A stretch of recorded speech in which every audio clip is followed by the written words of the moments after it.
আসসালামু আলাইকুম রহমতুল্লাহ। আরিফ স্টাডি ক্লাবে আপনাদের সবাইকে স্বাগতম। আমি আবির খান। গতানুগতিকভাবে আজকে আমি আপনাদের জন্য নিয়ে আসছি নতুন একটি টপিক্স। আজকের টপিকের বিষয় হলো সমাস। আজকে আমরা দেখব সমাজ কত প্রকার। মূলত সমাজকে তিন ভাগে ভাগ করা হয়েছে। এটা হচ্ছে প্রধানত, অপ্রধানত এবং বৈশিষ্ট্য অনুযায়ী। এটা বোঝানোর আগে আরেকটি টপিক আপনাদের বলেই রাখছি। গত ভিডিওতে আমি বুঝিয়েছি যে সমাজ থেকে আমাদের কোশ্চেন আছে কোনটি ব্যাস বাক্য, বিগ্রহ বাক্য, সমাস বাক্য, সমস্ত পদ। এগুলো আমাদের জানাটা খুবই গুরুত্বপূর্ণ। গত ক্লাসে আমি সেগুলা দেখাই দিয়েছি। আপনারা যারা আমার আগের ভিডিওটি দেখেন নাই তারা অবশ্যই আগের ভিডিওটি দেখে এই পর্বে দেখার ট্রাই করবেন ইনশাল্লাহ, তাহলে বিষয়টা বুঝতে খুবই সহজ হবে। তো আসুন, সমাস আমাদের মূলত তিন ভাগে ভাগ করা হয়েছে। একটা হচ্ছে প্রধানত, অপ্রধানত আর একটা বৈশিষ্ট্য অনুযায়ী। আচ্ছা, প্রধানত সমাস আমাদের মূলত 8 প্রকার, যেমন দ্বন্দ্ব সমাস, দীর্ঘ সমাস, কর্মধারয় সমাস, তৎপুরুষ সমাস, অব্যয়ভাব সমাস, দীর্ঘ সমাস। প্রধানত সমাস আমাদের 6 প্রকার আর কি: দ্বন্দ্ব, দীর্ঘ, কর্মধারয়, তৎপুরুষ, অব্যয় এবং বহুব্রী। অপ্রধানত সমাসকে আমাদের ভাগ করা হয়েছে আবার 4 ভাগে, কি প্রাদি সমাস, নিত্য সমাস, অলুক সমাস, উপপদ সমাস, যা অপ্রধানত। ঠিক আছে। আর বৈশিষ্ট্য অনুযায়ী সমাসকে ভাগ করা হয়েছে আমাদের মূলত 4 ভাগে। ঠিক আছে। তো 4 ভাগে সেটা দেখুন যে দ্বন্দ্ব সমাস কীভাবে বৈশিষ্ট্য অনুযায়ী ভাগ করা হয়েছে।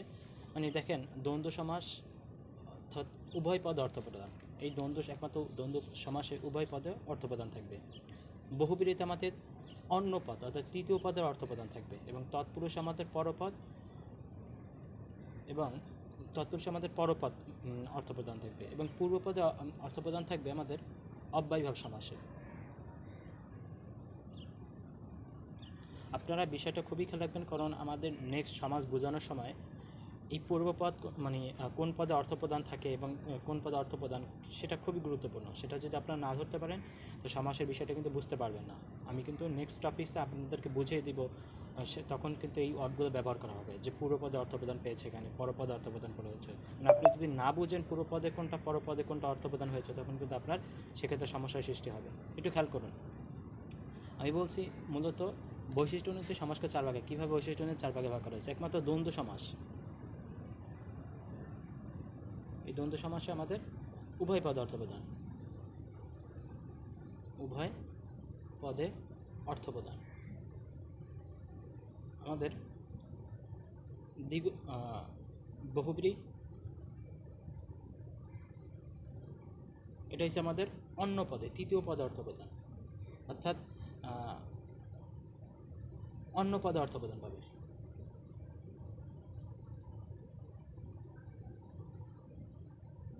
অর্থ প্রধান অর্থাৎ যেই অর্থটা থাকবে সেই অর্থটা বোঝাবে না, অন্য একটা অর্থ বোঝাবে। এজন্য এটাকে অন্য পদে অর্থপ্রদান বা তৃতীয় পদে অর্থপ্রদান বলা হয়ে থাকে আর কি বহুব্রীতে। তারপরে হচ্ছে দেখেন অব্যয়ভাব সমাস। অব্যয়ভাব সমাস আমাদের পূর্বপদে অর্থপ্রদান।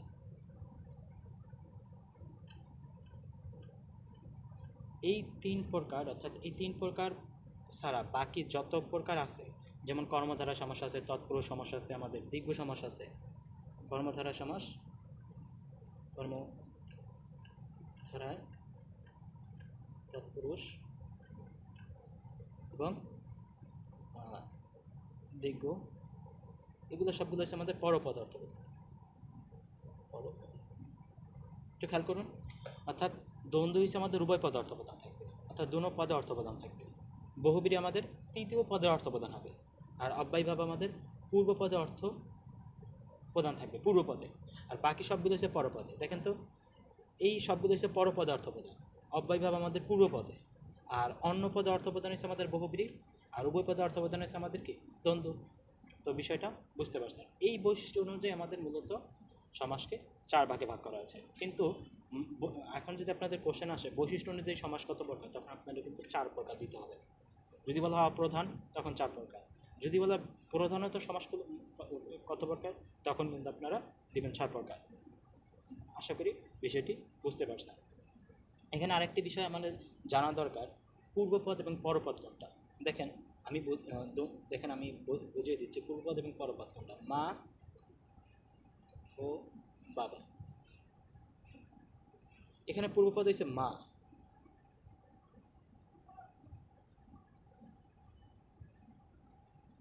পরপদ হয়েছে পরপদ বা উত্তরপদ।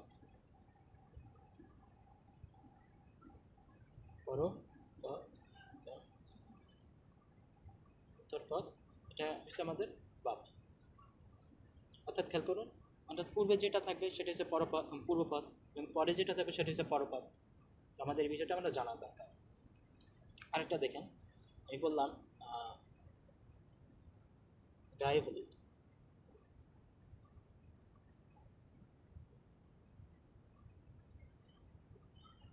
হলুদ দেয়া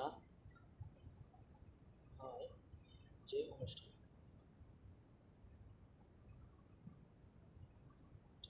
এখন অনুষ্ঠান হয়েছে আমাদের কি পরপদ, আর পূর্ব দিয়েছে গায়ে হলুদ। যার পূর্বে যে আছে এটার জন্য এটা পূর্বপদ, এবং পরে আছে জন্য এটা পরপদ। তো আশা করি আপনারা বুঝতে পারছেন। আসুন এরপর হচ্ছে আমাদের সমাস দেখ, মানে বুঝবো কীভাবে, আমরা ব্যাস বাক্য দেখে কীভাবে সমাস নির্ণয় করবো। ব্যাস বাক্য আমি কিন্তু আগেই বলেছিলাম, গত টপিক্সে আপনারা যদি না দেখে থাকেন তাহলে দেখে নেবেন, নাহলে কিন্তু বুঝতে পারবেন না। গত টপিক্সে ছিল আমাদের ব্যাস বাক্য কোনটা, বিগ্রহ বাক্য কোনটা, সমস্ত বাক্য কোনটা, আমাদের সমাসসমান পদ কোনটা, সেগুলো কিন্তু বলে দেওয়া ছিল গত ক্লাসে। সেই গত টিউটোরিয়ালটা অবশ্যই দেখবেন, দেখার পরে এই টিউটোরিয়ালটা দেখতে আসবেন, তাহলে আপনাদের আজকের এই টিউটোরিয়ালটা বুঝতে সুবিধা হবে। যেমন এখানে আমি দেখেছি ব্যাস বাক্য দেখে সমাস নির্ণয়। আমাদের কিন্তু পরীক্ষাতে ব্যাস বাক্য অর্থাৎ ভাঙ্গানো অংশ দেখে অনেক টাইম এমসিকিউ যাদের, তারা কিন্তু এটা থেকে কোশ্চেন আসে অনেক টাইম, কিন্তু ম্যাক্সিমাম আমাদের সমস্ত পদ দেখে আমাদের সমাস নির্ণয় করতে পারে। অর্থাৎ এখানে আমি তবু একটু ক্লিয়ার করে দিচ্ছি যে ব্যাস বাক্য কোনটা। ব্যাস বাক্য হচ্ছে আমাদের ভাঙ্গানো যে অংশটা। আমি যদি বললাম মহানবী, তাহলে এই মহানবী হচ্ছে আমাদের সমস্ত পদ, আর ভাঙ্গানো যে অংশটা মহা যে নবী, এতটুকু হচ্ছে আমাদের ব্যাস বাক্য। এই ব্যাস বাক্য দেখে আমরা কিভাবে নির্ণয় করবো এটা, এই সমাস আর কি। ঠিক আছে, এই ব্যাস বাক্য কী হবে, যেমন ভাই ও বোন, যেমন ভাই ও বোন। খেয়াল করুন, ভাই ও বোন, ভাই বোন মানে এটা আমাদের, এটা কিন্তু আমাদের ব্যাস বাক্য, এটা ভাঙ্গানো অংশ। যদি আমি থাকতো ভাই বোন, এটা কিন্তু আমাদের সমস্ত পদ। ঠিক আছে, তো আমাদের সমস্ত পদ কোনটা, আমাদের ব্যাস বাক্য কোনটা, সেটা আমি গত টিউটোরিয়ালে দেখে দিয়েছি। আজকে আমরা দেখব ব্যাস বাক্য দেখে কীভাবে আমরা সমাস নির্ণয় করবো। দেখেন, খেয়াল রাখবেন, দ্বন্দ্ব সমাস চিহ্ন কীভাবে ব্যাস বাক্য দেখে। এখানে উভয় পদে অর্থ প্রদান থাকবে, দ্বন্দ্ব সমাস উভয় পদে অর্থ প্রদান থাকবে, এবং মাঝখানে ও এবং আর অথবা এই কথাগুলো থাকবে। কী কী থাকবে? ও এবং আর অথবা, ও এবং আর অথবা, এই কথাগুলো থাকবে। এই কথাগুলো যদি থাকে তাহলে কোনো কিছু চিন্তা না করে আমাদের দ্বন্দ্ব সমাস দেখিয়ে দেবে। ঠিক আছে, যদি কোনো সেন্টেন্সে দেখেন নিচের লেখা হলো নিচের কোনটি দ্বন্দ্ব সমাস, তো সেক্ষেত্রে লেখা হলো বাবা ও মা, দেখেন তো ও আছে না, তো আমাদের কি দ্বন্দ্ব সমাস সহজে নির্ণয় করতে পারবেন। আমি একটা কোশ্চেন বুঝিয়ে দিচ্ছি। যেমন বলা হইল নিচের কোনটি দ্বন্দ্ব, যেমন দা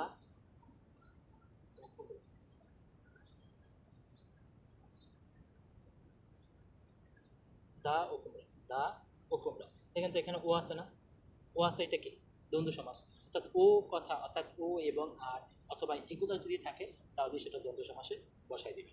তারপর দেখেন দীর্ঘ সমাস, দীর্ঘ সমাসে কি থাকবে, সংখ্যা থাকবে, পরপদে অর্থপ্রদান হবে, এবং সমাহার এবং সমষ্টি থাকবে। কি হবে, সংখ্যা থাকবে, পরপদে অর্থপ্রদান থাকবে, সমাহার এবং সমষ্টি থাকবে। দেখেন 3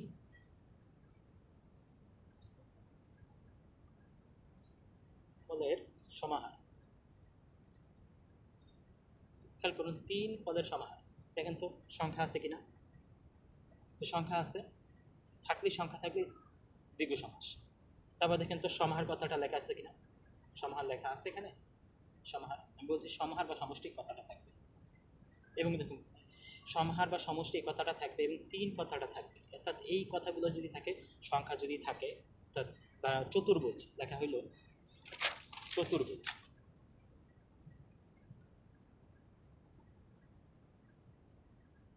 চতুর্ভুজ।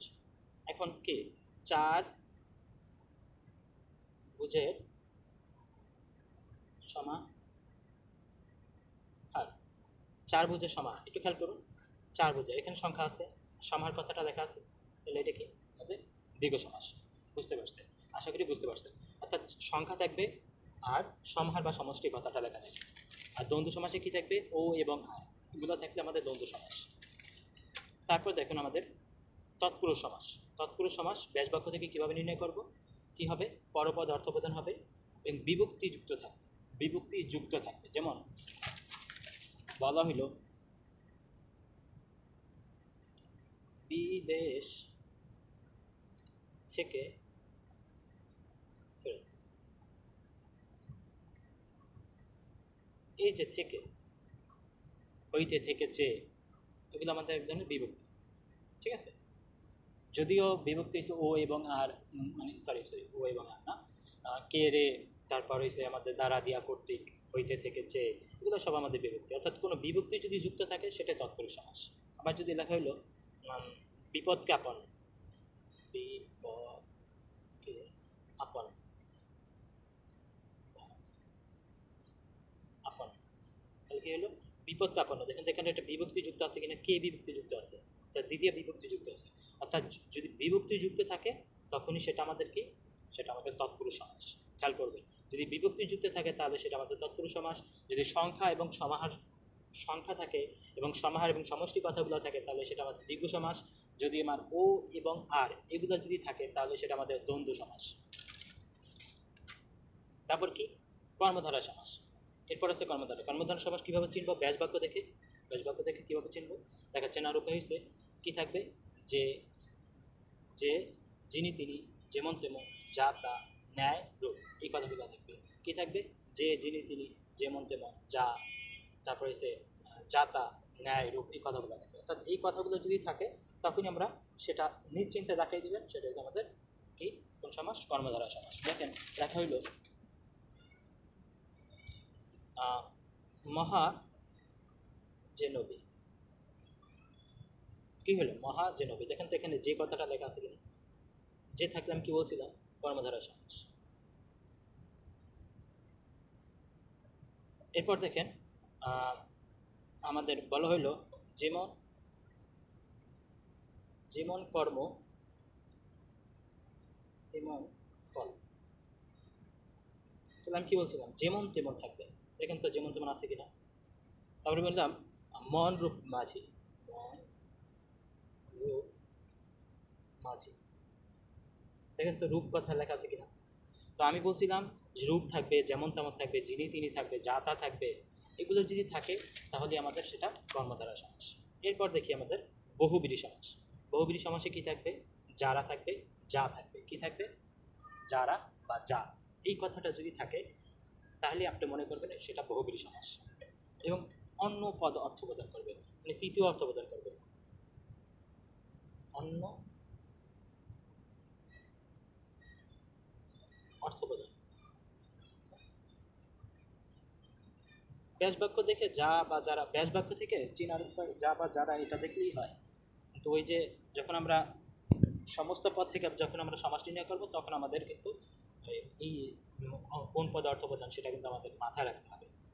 তো যাই হোক, আমাদের এই ব্যাস বাক্য থেকে সমাস নির্ণয় করা খুবই সহজ, কিন্তু আমাদের সমস্ত পদ থেকে একটু ক্রিটিক্যাল। কিন্তু একটু ক্রিটিক্যাল হলেও আমি আপনাদেরকে শিখাই দিব, ইনশাল্লাহ ধৈর্য ধরে দেখবেন। ইনশাল্লাহ আপনারা প্রতিটি ভিডিওটা দেখবেন, আপনার কোনো সমস্যা হবে না। যারা ক্লাস ইন্টারমিডিয়েটের স্টুডেন্টদের জন্য খুবই গুরুত্বপূর্ণ, কোনো পাস মার্কেট তাদের জন্য এই সমাজ থেকে আসে। এবং যারা 9-10-এর স্টুডেন্ট আছেন, ক্লাস 6 to 9-10-এর স্টুডেন্ট আছেন, তাদের জন্য সমাজটা ইম্পর্টেন্ট, কারণ তাদের জন্য এমসিকিউটা আসে তাদের। সেক্ষেত্রে তাদের খুঁটিনাটি বিষয় সবগুলো জানতে হয়, কারণ কোনটা ব্যাস বাক্য, বিগ্রহ বাক্য, সমাস বাক্য কোনটা। কিন্তু যারা ইন্টারমিডিয়েটে পড়ে তারা কিন্তু এই ব্যাস বাক্য না চেনার উপায় না জানলেও সমস্যা নয়, কিন্তু ব্যাস বাক্য ভাঙানোর ভাঙানো জানতে হবে। কিন্তু অর্থাৎ মূল জিনিসটা যদি আপনারা না জানেন তাহলে ভাঙাবেন কীভাবে? তাই আপনারও প্রথম থেকে শেষ পর্যন্ত দেখতে হবে। এবং গতানুগতিক বিভিন্ন পাবলিক পরীক্ষাতেও তো এই কোশ্চেন আসে। যেমন সমাজ থেকে একটা কোশ্চেন আসে, গত 41তম একটা বিসিএসে সমাজ থেকে কোশ্চেন আসে। এর বিগত কোশ্চেনগুলো ঘাটাঘাটি করলে দেখা যায় যে সমাজ থেকে কোশ্চেন আসে, এবং লিখিত পরীক্ষাতেও সমাজ থেকে আমাদের প্রায় 10 মার্কের কোশ্চেন আসে সমাস নির্ণয় করার জন্য, বেশ বাক্য সমাস নির্ণয় করার জন্য। সেক্ষেত্রে আমাদের কতটা গুরুত্বপূর্ণ আপনারাই বুঝতে পারতেছেন। তো এরপর আসি আমাদের বহুব্রীহি সমাস। বহুব্রীহি সমাসে কী থাকবে আমি বলছিলাম যারা বা যা থাকবে। যেমন আমি বললাম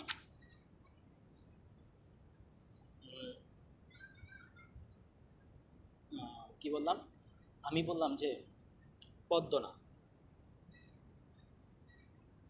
পদ্মনা অর্থাৎ কি পদ্ম নাবজার। পদ্ম নাবজার মানে কি বুঝেন? পদ্ম মানে হচ্ছে পদ্ম মানে পদ্মের মতো, জালের মতো আর কি। আর নাব মানে নাব মানে হচ্ছে নারী, অর্থাৎ যার কি যার নারী, যার নারী কি মতো জালের মতো তাকে বলা হয় পদ্মনাব। এখান থেকে যার আছে না, তা যার যদি থাকে তাহলে সেটা কি আমাদের কোন সমাস? সেটা আমাদের বহুব্রীহি সমাস। এই বহুব্রীহি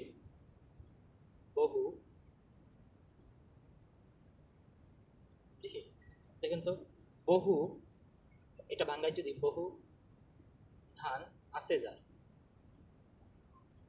আছে যার, বহু ধান আছে যার, দেখেন তো যার কথাটা লেখা আছে কিনা, তাকে কি বলা হয়? বহুব্রীহি। অর্থাৎ বহু ধান আছে যার তাকে বলা হয় বহুব্রীহি। এই যে মানে এই যে দেখেন এখানে এখানে যার কথাটা লেখা আছে না, তো যার কথা যদি লেখা থাকলেই আমাদের সেটা কি বহুব্রীহি সমাস। ব্যাস বাক্য দেখে চেনার উপায় এগুলো থেকে মাথায় রাখলেই হবে। তারপরে হচ্ছে আমাদের অব্যয়ভাব সমাস। অব্যয়ভাব সমাস আমাদের উপসর্গ থাকবে, উপসর্গ থাকবে। উপসর্গগুলো আপনাদের ক্লাস 9-10-এর বইতে উপসর্গগুলো দেওয়া আছে, দয়া করে তারা মুখস্থ করে নেবেন। যদি উপসর্গ নিয়ে একটা ক্লাসও আমি নিব, কীভাবে শর্ট ওয়েতে উপসর্গগুলো মুখস্থ করা যায়। উপসর্গ অনেকগুলো তো মুখস্থ করা যায়, সংস্কৃত উপসর্গগুলো আমাদের ম্যাক্সিমাম এখানে দরকার হয়। আর উপসর্গ এখান ছাড়া অন্যান্য কাজে আমাদের উপসর্গ খুবই গুরুত্বপূর্ণ, কারণ অন্যান্য জিনিসগুলো বুঝতে হলে আপনার উপসর্গ লাগবে। অর্থাৎ উপসর্গগুলো আপনার অবশ্যই মুখস্থ করতে হবে। এবং যারা বিভিন্ন পাবলিক পরীক্ষা অ্যাটেন্ড করবেন তাদের তো অবশ্যই উপসর্গটা মুখস্থ করতে হবে। 9-10-এর বইতে উপসর্গ দেওয়া আছে, আর আমিও এখানে শর্ট ওয়েতে উপসর্গর টেকনিক আমি দেখাই দেবো ইনশাল্লাহ নেক্সট ক্লাসে। আজকের ভিডিওটি আর দীর্ঘায়িত করা যাবে না, তো আমি এখানে একটা উদাহরণ দিয়ে শেষ করে দিব। অব্যয়ভাব সমাস আমাদের কীভাবে বুঝতে হবে? যেমন আলুনি, আলু আলুনি মানে কি? নুনের অভাব, নুনের অভাব। এই একটা কি উপসর্গ, একটা উপসর্গ। আলুনি, এই যে এটা কি উপসর্গ। অর্থাৎ উপসর্গ যদি থাকে তাহলে অব্যয়ভাব সমাসে একটা সুবিধা হলো কি, যদি উপসর্গগুলো আপনারা জানেন তাহলে আমাদের সমস্ত পদ থেকেও আপনারা ব্যাস বাক্য নির্ণয় করতে পারবেন। আর তাছাড়া আবার মানে ব্যাস বাক্য দেখেও আপনারা ব্যাস বাক্য মানে সমাস নির্ণয় করতে পারবেন, সেক্ষেত্রে আর কোনো সমস্যা হবে না। উপসর্গগুলো খুবই গুরুত্বপূর্ণ। যেমন বলা হইল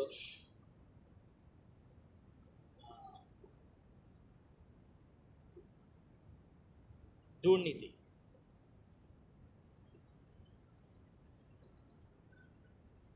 দুর্নীতি বলা হয়, অর্থাৎ কি নীতি অভাব। এখানে দু একটা কি আমাদের উপসর্গ, একটা উপসর্গ।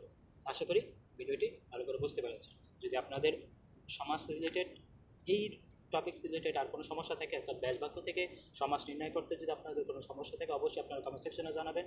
এবং ভিডিওটি যদি ভালো লেগে থাকে অবশ্যই লাইক, কমেন্ট, শেয়ার এবং সাবস্ক্রাইব করে রাখবেন। তাহলে আশা করি আপনারা পুরো বিষয়টা ক্লিয়ার হয়ে যাবে। আপনারা যদি লাইক, কমেন্ট, শেয়ার করেন তাহলেই আসলে ভিডিও বানাইতে ভালো লাগে। কমেন্ট আপনাদের জন্য আমার একটু আগ্রহ কাজ করে। আসলে ভাই আপনারা যদি উৎসাহ না দেন তাহলে কীভাবে করবো? ইনশাল্লাহ আমি আরও বেশ কিছু টপিকস আপনাদের বাংলা, ইংলিশ এবং ম্যাথও দিয়ে দিব। আপনারা যদি আমার সাথে থাকেন অবশ্যই আপনাদের যে কোনো ধরনের প্রবলেম আমাকে বলবেন, আমি আপনাদের সমাধান করে দেওয়ার চেষ্টা করবো। আসসালামু আলাইকুম রহমতুল্লাহ। আজকে এখানেই